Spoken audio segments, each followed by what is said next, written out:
অভিজ্ঞতার মার পেছে নিঃশেষের পথে দেশের ক্রিকেট। এদিকে নিজের অভিজ্ঞতার কোনো সুবিচারই করতে পারছেন না মুশফিকুর রহিম। যদিও টাইগারদের সবচেয়ে সফল এই উইকেট কিপার টেস্ট খেলেছেন শুধু ব্যাটার ক্যাটাগরিতেই, তারপরও প্রথম দিনের ধারাবাহিকতায় আজও ফিরেছেন মাত্র 4 রানেই। তাই অভিজ্ঞ মুশফিককে সরিয়ে তরুণদের সুযোগ করে দেয় এখন সময়ের দাবি। সব মিলে মুশফিককে সরানো আর তার জায়গায় তরুণ অঙ্কন কিংবা অমিতের সম্ভাবনা নিয়ে বিস্তারিত থাকছে রিপোর্টে। বাংলাদেশ ক্রিকেটে এযাবৎকালের সবচেয়ে সফল wicket keeper batter Mushfiqur Rahim, এই ব্যাপারে কারোরই কোনো দ্বিমত থাকার কথা নয়। তবে মুশফিকের সাম্প্রতিক সময়ের পারফরম্যান্স বারংবারই হতাশ করেছে টাইগার ভক্তদের। সবশেষ চ্যাম্পিয়ন্স ট্রফিতেও তার ব্যর্থতা ছিল চোখে পড়ার মতো। অথচ দলের সবচেয়ে অভিজ্ঞ এই ব্যাটারের কাছেই প্রত্যাশাটা ছিল সবচেয়ে বেশি, যার বিন্দুমাত্র পূরণ করতে পারেনি টাইগারদের অভিজ্ঞ এই ক্রিকেটার। চ্যাম্পিয়ন্স ট্রফির পর থেকেই মুশফিককে নিয়ে আলোচনা সমালোচনার ঝড় উঠেছিল ক্রিকেট পাড়ায়। এমনকি সমর্থকদের পক্ষ থেকেও বলা হচ্ছিল এখনই সময় নিজের জায়গা থেকে সরে দাঁড়ানোর। যদিও সম্প্রতি ওয়ানডে থেকে নিজেকে সরিয়ে নিয়েছিলেন একসময়ের দেশসেরা এই উইকেট কিপার, তবে টেস্ট ক্রিকেটে এখনো খেলে যাচ্ছেন বহাল তবিয়তেই। এদিকে টেস্টে উইকেট কিপার ক্যাটাগরিতে নয়, বরং মুশফিক খেলছেন কেবল ব্যাটার ক্যাটাগরিতেই। এরপরও নিজেকে যেন কোনোভাবেই মেলে ধরতে পারছেন না 38-এ পদার্পণ করতে যাওয়া সিনিয়র এই ক্রিকেটার। চলমান জিম্বাবুয়ে সিরিজের প্রথম টেস্টেও ছিল মুশফিকের হতাশাজনক চিত্র।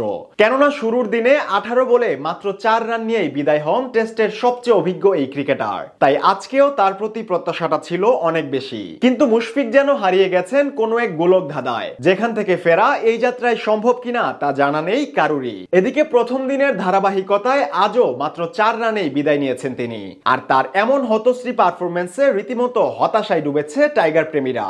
ফলে অভিজ্ঞতার দোহাই দিয়ে আর কতকাল চলবে দেশের ক্রিকেট, প্রশ্ন উঠছে এমনও। সমর্থকদের পক্ষ থেকেও বলা হচ্ছে এখনই সময় মুশফিককে সরিয়ে তরুণদের সুযোগ করে দেয়া, তা না হলে খুব অচিরেই ডুবতে চলেছে ক্রিকেটের সোনালী সূর্য। অন্যদিকে বাংলাদেশ ক্রিকেটে অভিজ্ঞতার দোহাই দিয়ে তরুণদের সুযোগ না দেয়া যেন এক চিরচেনা চিত্র। এমনকি স্কোয়াডে জায়গা মিললেও কিছুটা আক্ষেপ নিয়ে বসে থাকতে হয় বেঞ্চ লাইনেই। এদিকে কাজের কাজ কিছুই করতে পারছেন না অভিজ্ঞরা, বিপরীতে একের পর এক চমক দেখাচ্ছে তরুণ ক্রিকেটাররাই। তাছাড়া সাম্প্রতিক সময়ে টাইগারদের ঘরোয়া ক্রিকেটের পরিসংখ্যান বলছে ব্যাট হাতে দুর্দান্ত ছন্দে আছেন তরুণ ক্রিকেটার অমিত হাসান। চলমান ডিপিএল এ শক্তিশালী মোহামেডানের বিপক্ষেও তার ব্যাটে এসেছে নজরকাড়া সেঞ্চুরি। এমনকি অগ্রণীর হয়ে 13 ম্যাচে 505 রান নিয়ে জায়গা করে নিয়েছেন এবারের ডিপিএল এর শীর্ষ রান সংগ্রাহক তালিকায়। তাই অভিজ্ঞ কিন্তু সাম্প্রতিক সময়ে কার্যকর নয় এমন ক্রিকেটারদের সরিয়ে তরুণদের সুযোগ দেয়াই এখন দলের জন্য কল্যাণকর হতে পারে। এছাড়াও চলমান ডিপিএল এ ব্যাট হাতে ঝলক দেখিয়েছে অঙ্কনের ব্যাট। এমনকি সর্বোচ্চ রান সংগ্রাহক তালিকায় আছেন শীর্ষ সারিতেই। যদিও লিটনের পরিবর্তে স্কোয়াডে জায়গা পেয়েছিলেন এই তরুণ, তবে মুশফিককে জায়গা দিতে বাদ পড়েছেন তিনি। তারপরও দলের স্কোরবোর্ডে তেমন কোনো অবদানই রাখতে পারেননি অভিজ্ঞতা সম্পন্ন এই ক্রিকেটার। তাই দেশের স্বার্থে, ক্রিকেটের স্বার্থে এখনই সময় মুশফিককে সরিয়ে তরুণ অঙ্কন কিংবা অমিতদের সুযোগ করে দেয়া।